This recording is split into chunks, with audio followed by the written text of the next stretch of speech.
Hello guys, स्वागत है आप सभी का आज की इस क्लास में।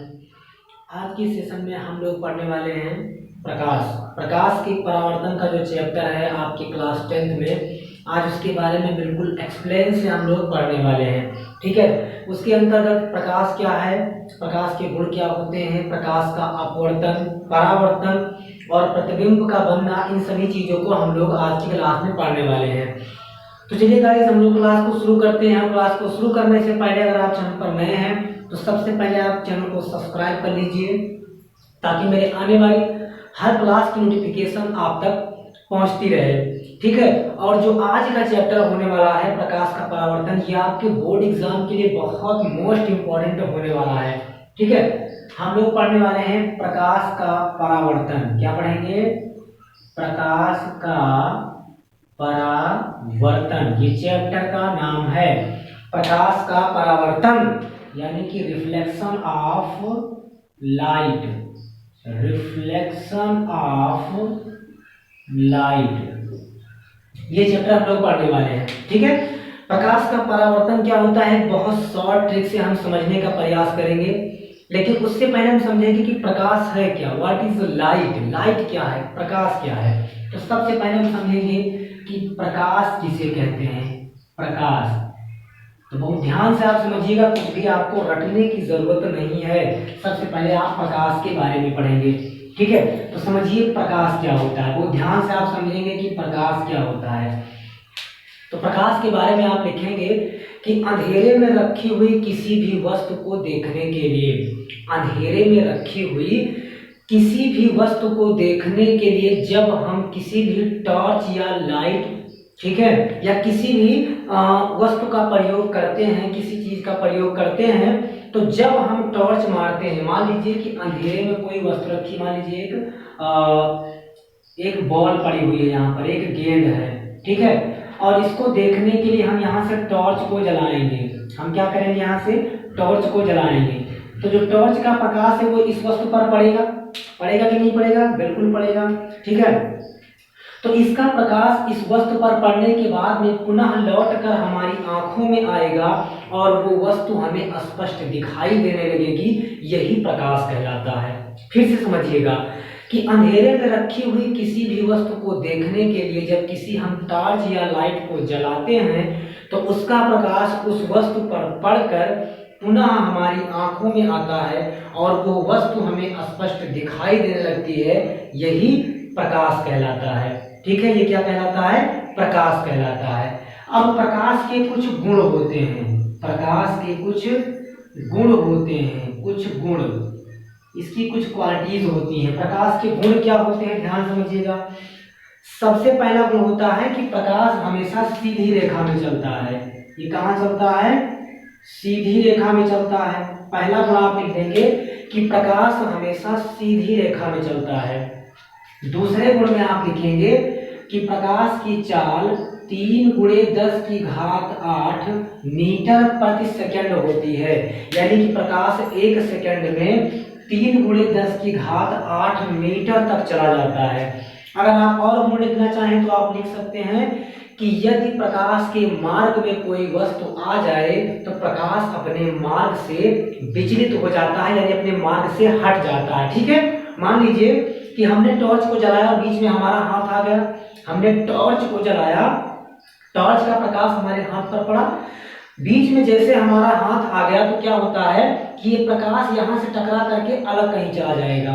ठीक है, यानी कि प्रकाश क्या हो गया, अपने मार्ग से विचलित हो गया। तो ये आपने समझा प्रकाश और प्रकाश के गुण। ठीक है, अब आप पढ़ेंगे प्रकाश का परावर्तन। ठीक है, क्या पढ़ेंगे? अब आप पढ़ेंगे कि प्रकाश का परावर्तन क्या होता है। प्रकाश का परावर्तन, प्रकाश का परावर्तन, प्रकाश का परावर्तन क्या होता है, इसको हम एक स्ट्रक्चर के थ्रू समझने का प्रयास करते हैं। ठीक है, एक स्ट्रक्चर के थ्रू इसको हम समझने का प्रयास करते हैं। ये मान लेते हैं कि इसका मुख्य बिंदु है। ठीक है, ठीक है ना, ये क्या है? मुख्य बिंदु है या मूल बिंदु है, ये हो गया। ठीक है, ये है आपतन कोण, क्या है?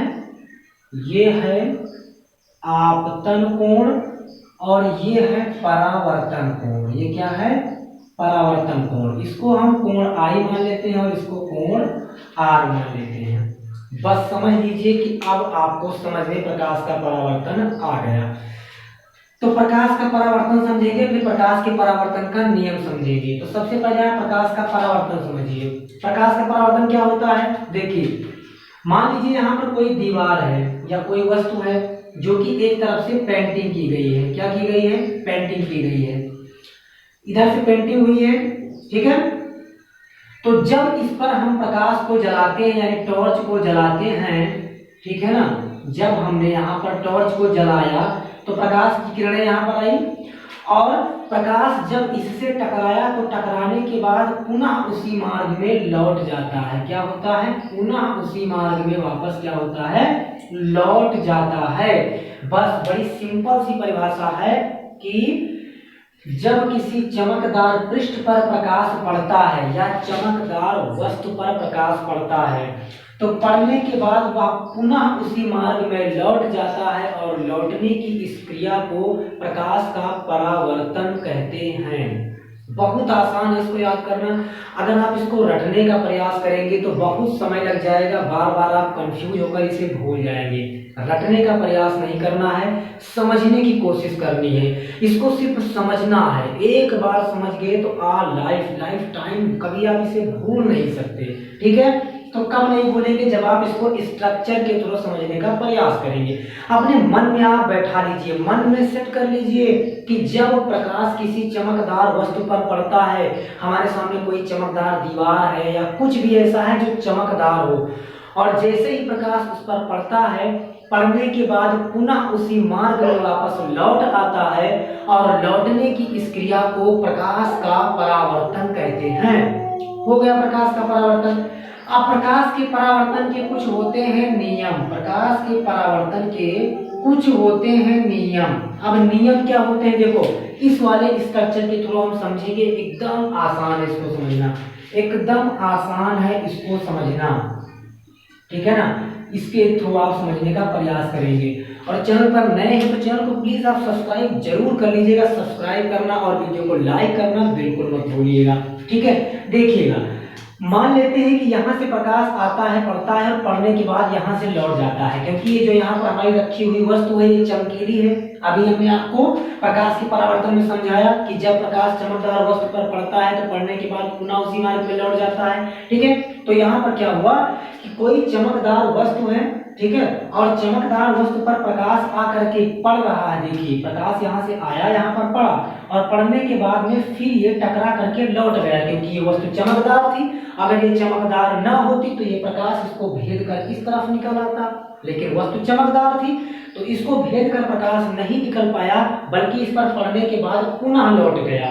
अब आप नियम इसका लिखेंगे, इसी चित्र से इसका नियम लिखेंगे। बहुत सिंपल, वेरी सिंपल। देखो, पहला नियम आप क्या लिखेंगे?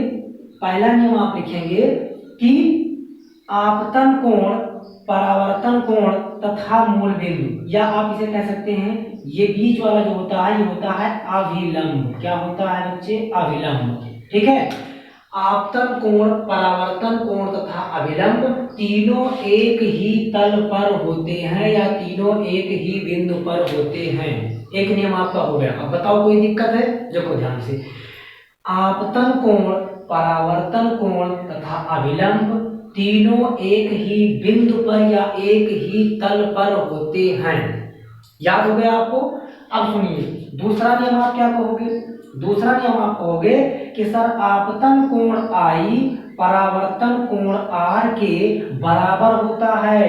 ये क्या होता है? इसके बराबर होता है। आपतन कोण आई परावर्तन कोण आर के बराबर होता है।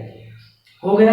आपको प्रकाश का परावर्तन याद हो गया और परावर्तन के दोनों नियम याद हो गए, एकदम आसान तरीके से, ठीक है। अब आप इसे चाह कर भी भूल नहीं सकते। बस आपको मन में केवल ये फिगर तैयार होना चाहिए, ये चित्र याद हो मन में कि हमको क्या कहा गया था कि आपतन कोण आई परावर्तन कोण आर के बराबर होता है और आपतन कोण, परावर्तन कोण तथा अभिलंब तीनों एक ही तल पर या एक ही बिंदु पर होते हैं। याद हो गया इतना आपको? चलिए अब समझते हैं हम लोग प्रकाश के अपवर्तन के बारे में। परावर्तन आपने सीख लिया, अब आप सीखेंगे कि सर प्रकाश का अपवर्तन क्या है।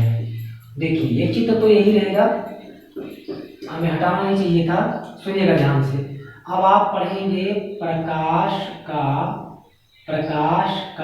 अपवर्तन। क्या पढ़ेंगे? प्रकाश का अपवर्तन।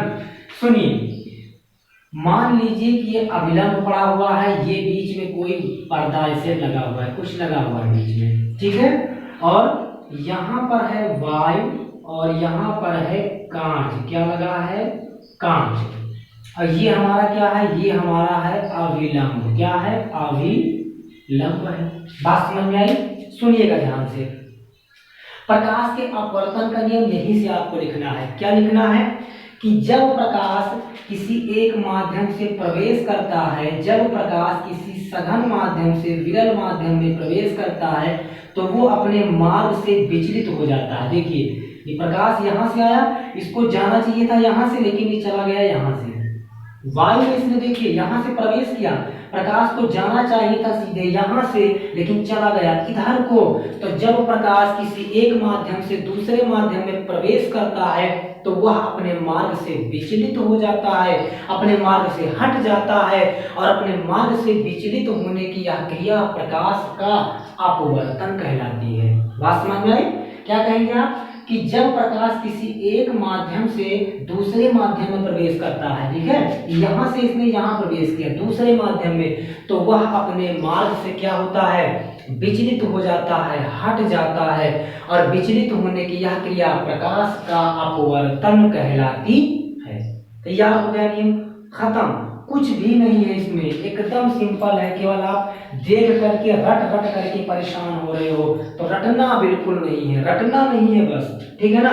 पहला काम सिर्फ ये करना कि रटना नहीं है। अब इसके कुछ नियम होते हैं, इसके क्या होते हैं? कुछ नियम होते हैं। नियम समझते हैं। तो पहला नियम तो इसका वही होगा जो प्रकाश के परावर्तन का था, यानी कि आपतन कोण, परावर्तन कोण तथा अभिलंब, या आपतित किरण, परावर्तित किरण तथा अभिलंब तीनों एक ही बिंदु पर होते हैं। यही प्रकाश के अपवर्तन का भी पहला नियम होता है, ठीक है। और दूसरा नियम क्या होता है? दूसरा नियम होता है कि आपतन कोण यानी कि साइन आई, और परावर्तन कोण साइन आर, ये क्या होता है? अनुपात में होता है। अनुपात का मतलब बटे हुआ। कोई चीज अनुपात में है तो उसको हम बटे में भी लिख सकते हैं, अनुपात से बटे में और बटे से अनुपात में। तो दूसरा नियम इसका क्या होता है कि आपतन कोण साइन आर और यानी कि ज्या, और परावर्तन कोण ज्या यानी साइन आर जो होता है, ये एक अनुपात में होते हैं। अनुपात में हम लिख देंगे, दोनों नियम हमारा हो गया। तो क्या इतनी बात आप समझ पाए? अगर समझ पाए तो आप कमेंट जरूर कीजिएगा हमारे वीडियो पर, ताकि हमें पता चले कि आप बेहतर से बेहतर तरीके से समझ पा रहे हैं चीजों को, ठीक है। अगली बात कि आपकी जबरदस्त तैयारी इस चैनल पर आपके बोर्ड एग्जाम के लिए चल रही है, तो चैनल पर नए हैं तो चैनल को सब्सक्राइब जरूर करके जाइएगा। चलिए आगे समझते हैं प्रतिबिंब के बारे में, ठीक है। प्रकाश का परावर्तन अपवर्तन आप बहुत अच्छे से समझ गए। अब समझते हैं कि प्रतिबिंब के बारे में, ठीक है। क्या होता है बच्चे? प्रतिबिंब। तो प्रतिबिंब क्या होता है? प्रतिबिंब मतलब किसी चीज की आकृति दिखाई देना, किसी चीज की छवि दिखाई देना, ठीक है, कोई चित्र दिखाई देना। प्रतिबिंब क्या होता है? मान लीजिए कि हमारे सामने रखा है एक दर्पण, ये वही दर्पण है, ये वही शीशा है जिसमें सुबह उठकर आप अपना चेहरा देखते हैं, ठीक है। दर्पण रखा है हमारे सामने, एक शीशा रखा हुआ है, ठीक है। तो जब दर्पण के सामने कोई वस्तु यहाँ पर रखी हुई है, यहाँ पर कोई वस्तु रखी हुई है, ठीक है, दर्पण के सामने कोई वस्तु रखी हुई है, तो क्या होगा कि इस वस्तु की आकृति इस दर्पण में दिखाई देगी कि नहीं दिखाई देगी? दिखाई देगी। हम क्या कहेंगे कि दर्पण के सामने रखी हुई किसी भी वस्तु का चित्र या वस्तु की आकृति जो हमें दर्पण में दिखाई देती है, वही प्रतिबिंब कहलाता है। बहुत आसान है तैयार करना इसको, ठीक है। कि दर्पण के सामने रखी किसी भी वस्तु का जो आकृति हमें दर्पण में दिखाई देता है वही प्रतिबिंब कहलाता है। समझ गए? अब प्रतिबिंब तो समझ गए, लेकिन प्रतिबिंब होता कितने प्रकार का है? तो भाई प्रतिबिंब होता है दो प्रकार का, ठीक है। प्रतिबिंब दो प्रकार का, पहला होता है आभासी प्रतिबिंब, पहला होता है आभासी प्रतिबिंब, और दूसरा होता है वास्तविक प्रतिबिंब। दूसरा क्या होगा? वास्तविक प्रतिबिंब। आभासी प्रतिबिंब और वास्तविक प्रतिबिंब। अब ये क्या होता है? तो आभासी प्रतिबिंब ऐसा प्रतिबिंब होता है जिसको केवल हम आभास कर सकते हैं, महसूस कर सकते हैं, लेकिन इसे पर्दे पर प्राप्त किया नहीं जा सकता, वो आभासी प्रतिबिंब कहलाता है। और ऐसा प्रतिबिंब जिसको हम पर्दे पर प्राप्त कर सकते हैं वास्तविक प्रतिबिंब कहलाता है। बात समझ पाए? जिसको हम पर्दे पर प्राप्त नहीं कर सकते आभासी प्रतिबिंब कहलाएगा, और जिसको हम पर्दे पर प्राप्त कर सकते हैं वो वास्तविक प्रतिबिंब कहलाता है। तो ये हो गया हमारा आभासी और वास्तविक प्रतिबिंब। एकदम मजा आएगा आपको, लास्ट तक वीडियो देखते रहिए, एकदम मजा आ जाएगा। जबरदस्त कॉन्सेप्ट के साथ आप इस तरह से इस क्लास को पढ़ेंगे कि बोर्ड एग्जाम तक दोबारा आपको पलट कर किताब देखने की जरूरत नहीं है इस चैप्टर के लिए। बात समझ में आई? अगला हमारा टॉपिक होता है इसी में रेखीय आवर्धन। अगला टॉपिक होता है कि रेखीय आवर्धन क्या है। रटने की कोई जरूरत नहीं, रेखीय आवर्धन बहुत आसान है। क्या होता है रेखीय आवर्धन? प्रतिबिंब की लंबाई तथा वस्तु की लंबाई के अनुपात को, प्रतिबिंब की लंबाई तथा वस्तु की लंबाई के अनुपात को रेखीय आवर्धन कहते हैं। एकदम आसान, ठीक है। अब देखिए प्रतिबिंब की लंबाई क्या होती है, बात ध्यान से समझिएगा। प्रतिबिंब की लंबाई को हम किससे प्रदर्शित करते हैं? तो प्रतिबिंब की लंबाई को हम v से प्रदर्शित करते हैं। वस्तु की लंबाई की बात की जाए तो वस्तु की जो लंबाई या वस्तु की दूरी होती है उसको हम u से रिप्रेजेंट करते हैं। रेखीय आवर्धन को किससे रिप्रेजेंट करते हैं? रेखीय आवर्धन को हम m से रिप्रेजेंट करते हैं। बस एकदम आसान है इसको करना। देखो ये एक दूसरे के अनुपात में होता है। अनुपात का मतलब हमने क्या कहा? बटे ही होता है। अनुपात का मतलब बटे ही होता है। इसी से सूत्र बन जाएगा m बराबर माइनस वी अपान यू। ये रेखीय आवर्धन का सूत्र आ जाएगा। कोई परिभाषा पूछे, कोई नियम पूछे तो नियम आप बता सकते हो। क्या बता सकते हो? नियम आप बताओगे कि प्रतिबिंब की लंबाई तथा वस्तु की लंबाई के अनुपात को रेखीय आवर्धन कहते हैं। आप बताओ, एकदम बेहतर तरीके से समझ में आया? बहुत आसान तैयार करना, ठीक है। इतनी चीजें आप समझ गए क्या? इतनी चीजों को आप समझ गए? अगर इन चीजों को आप समझ गए तो अब हम थोड़ा सा पढ़ते हैं दर्पण वगैरह के बारे में। अब पढ़ते हैं दर्पण के बारे में। दर्पण क्या क्या होता है? दर्पण दो प्रकार से हो गए, अवतल दर्पण, उत्तल दर्पण। अवतल दर्पण और उत्तल दर्पण। तो सबसे पहले हम पढ़ेंगे अवतल दर्पण। क्या पढ़ेंगे? अवतल दर्पण, ठीक है। और क्या पढ़ेंगे? उत्तल दर्पण। और क्या पढ़ेंगे? उत्तल दर्पण। और इससे हम पहले पढ़ेंगे समतल दर्पण। सबसे पहले हम पढ़ेंगे समतल दर्पण। तो सबसे पहले हम समतल दर्पण समझते हैं। समतल दर्पण क्या होता है? समतल दर्पण का मतलब होता है कि जब कोई वस्तु इस दर्पण के सामने रखी जाएगी तो वह जितनी बड़ी होगी उतनी ही बड़ी दिखाई देगी। यानी कि वस्तु के आकार का जब बराबर चित्र दिखाई देता है तब वह समतल दर्पण कहलाता है। तब वह क्या कहलाता है? समतल दर्पण कहलाता है। यदि वस्तु के आकार की वस्तु मतलब जितनी बड़ी वस्तु है अगर उसी का आकार उसके बराबर दिखाई देता है जिस दर्पण में, वो समतल दर्पण कहलाता है, ठीक है। उसके बाद पढ़ेंगे अवतल दर्पण क्या होता है। अवतल दर्पण, तो अवतल दर्पण से बना सबसे पहले हम समझेंगे कि प्रतिबिंब कैसा होता है। अवतल दर्पण द्वारा बना प्रतिबिंब कैसा होता है? किसके द्वारा? अवतल दर्पण के। तो अवतल दर्पण द्वारा जो बना प्रतिबिंब होगा वो कैसा होगा? वो सबसे पहली बात तो वास्तविक होगा।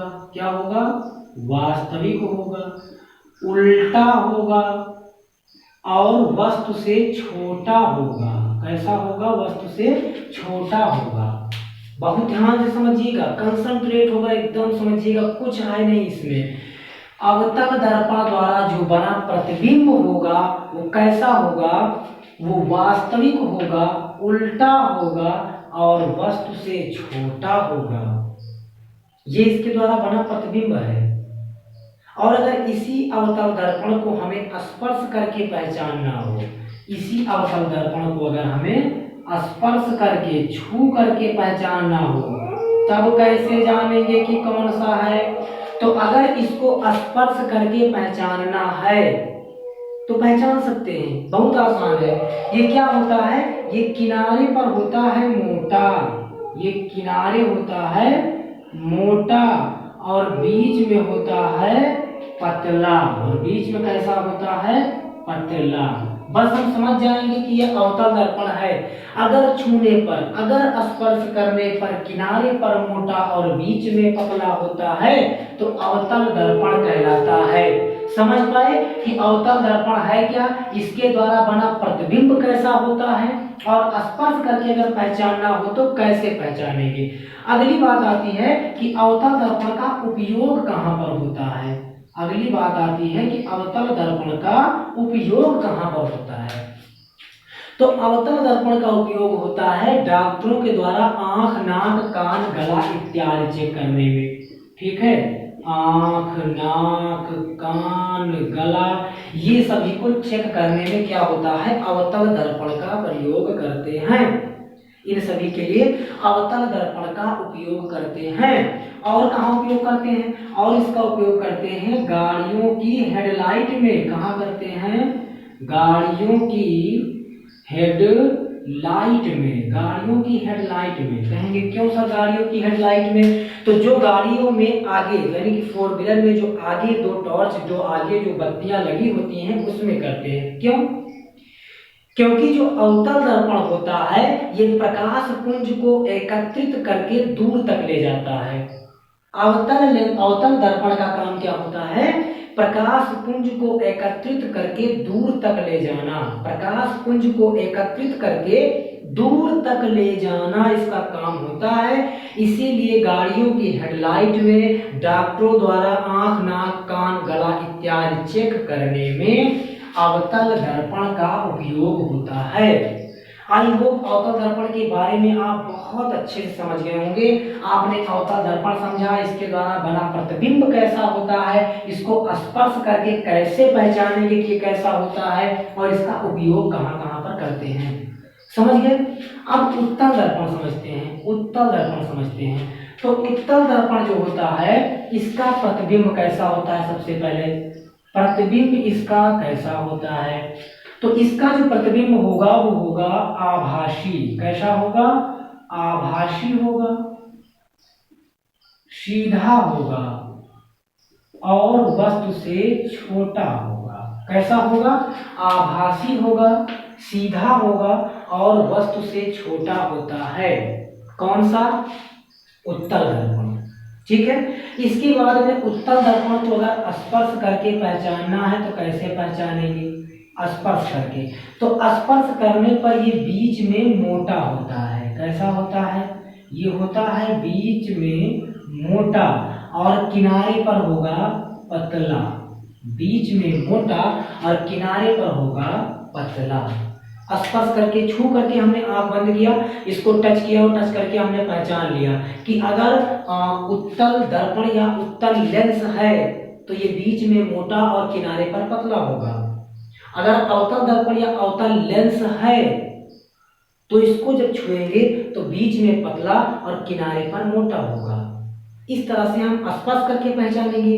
अगर इसके द्वारा बने प्रतिबिंब को देखकर पहचानना है तो अगर अवतल दर्पण है तो इसका प्रतिबिंब वास्तविक, उल्टा और वस्तु से छोटा बनेगा। अगर उत्तल दर्पण है तो इसके द्वारा बना प्रतिबिंब आभासी और सीधा और वस्तु से छोटा बनेगा। अब इसका उपयोग कहाँ पर करते हैं? इसका हम उपयोग कहाँ पर करते हैं? इसका उपयोग कहाँ पर करते हैं? तो इसका उपयोग हम करते हैं ड्राइवर के पास लगे साइड शीशे के रूप में। ड्राइवर के पास साइड शीशे के रूप में, साइड शीशे के रूप में। ड्राइवर जहां पर बैठकर गाड़ी को ड्राइव करता है उसके जस्ट बगल एक शीशा लगा होता है जिसको साइड शीशा कहते हैं, जिसमें वो क्या करता है, अपने पीछे आ रहे वाहन को देखता है, अपने पीछे आ रहे वाहन को देखता है। वहां पर लगा होता है कौन सा, ये उत्तल दर्पण। क्यों? ताकि जो आती हुई गाड़ी है वो हमको सीधी और वस्तु से छोटी दिखाई पड़े, क्योंकि बगल जो दर्पण है वो तो इतना ही बड़ा लगा होगा, छोटा सा बगल से आ रहा है बड़ा सा ट्रक, तो अगर ये बड़ा आकर दिखाएगी तो वो ट्रक देख ही नहीं पाएगा इतने बड़े दर्पण में। इसीलिए लगाया जाता है उत्तल दर्पण, ताकि ये बड़े से बड़े गाड़ियों को, बड़े से बड़े चीजों को भी छोटा करके दिखा सके कि हमारे बगल क्या आ रहा है। तो उत्तल दर्पण का उपयोग कहाँ करेंगे? सबसे पहला उपयोग करेंगे ड्राइवर सीट पर जो बैठता है उसके बगल लगे साइड शीशे के रूप में। दूसरा उपयोग कहाँ पर करेंगे? दूसरा उपयोग करेंगे गली मोहल्ले में लगे लैंपों के रूप में। जो गली मोहल्ले में आपके लैंप लगे होते हैं, लैंपों के रूप में, आपके गलियों में, बाजारों में, मोहल्लों में जो लैंप लगे होते हैं खंभों पर, वहां करते हैं। क्यों? क्योंकि उत्तल दर्पण का काम होता है प्रकाश पुंज को फैला देना। उत्तल दर्पण का उपयोग होता है प्रकाश पुंज को फैलाना, और गली मोहल्लों में किसकी जरूरत है? प्रकाश को फैलाने की जरूरत है। और अवतल दर्पण प्रकाश को एकत्रित करता है। तो प्रकाश पुंज को जो फैला देता है वो क्या कहलाता है? उत्तल दर्पण कहलाता है। तो अवतल और उत्तल दर्पण आज आप इस तरह से समझ गए कि जीवन में चाह कर भी इसे आप भूल नहीं पाएंगे। ठीक है, वो गाना है ना कि भुला ना सकोगे मुझे भूल कर तुम, तो वही हाल इसकी है। तुम भूल कर भी इसे अब भूल नहीं पाओगे, चाह कर भी इसे भूल नहीं पाओगे। ठीक है, ये समझ गए। अब इसमें एक और पॉइंट हम लोग समझ लेते हैं, वो है क्रांतिक कोण। ठीक है ना, वो क्या है? क्रांतिक कोण। क्रांतिक कोण क्या होता है? ये लास्ट पॉइंट इसके अंतर्गत हम लोग पढ़ेंगे, क्रांतिक कोण। क्रांतिक कोण क्या होता है? सघन माध्यम में बना आपतन कोण विरल माध्यम में अपवर्तन कोण का 90 अंश होता है। सघन माध्यम में बना आपतन कोण विरल माध्यम में बने अपवर्तन कोण का 90 अंश होता है, क्रांतिक कोण कहलाता है। क्या कहलाता है? क्रांतिक कोण कहलाता है। और इसको हम C से प्रदर्शित करते हैं, इसको हम रिप्रेजेंट करते हैं किससे? C से। इसको हम C से प्रदर्शित करते हैं। तो आज का जो आपका चैप्टर था, जो आपके प्रकाश का परावर्तन का चैप्टर था, इसके अंतर्गत इतनी ही चीजें थी। बस इतना आपने सीख लिया तो समझ लीजिएगा कि प्रकाश के परावर्तन से संबंधित सारी चीजें आपने बेहतर तरीके से सीख ली। इतना ही है। अब चाहे इतने को बैठकर आप सालों साल रटते रहें या फिर इस वीडियो के थ्रू, हमारे थ्रू एक पल में से आप समझ जाएं। और जिन चीजों को मैंने आपको बताया है, एक बार अगर समझ में नहीं आता है तो दोबारा वीडियो को रिवर्स करके देख लेना। मेरी गारंटी है कि दूसरी बार में 100% आपको सारा मैटर समझ में आ जाएगा। तो दोस्तों, अगर आप चैनल पर नए हैं तो प्लीज़ आप चैनल को सब्सक्राइब जरूर कर लीजिएगा, क्योंकि आप देख सकते हैं कि एक वीडियो को बनाने में कितनी मेहनत, कितना प्रोसेस लगता है, क्या क्या करना पड़ता है। तो वीडियो को एक लाइक जरूर दे दीजिएगा। अगर चैनल पर नए हैं तो चैनल को सब्सक्राइब कर लीजिएगा, क्योंकि इस चैनल के थ्रू आपको इसी तरह से नई नई जानकारी एक जबरदस्त कॉन्सेप्ट और जबरदस्त ट्रिक के साथ मिलती रहेगी। फिर मिलते हैं नए ट्रिक के साथ, तब तक के लिए आप अपना ख्याल रखिए।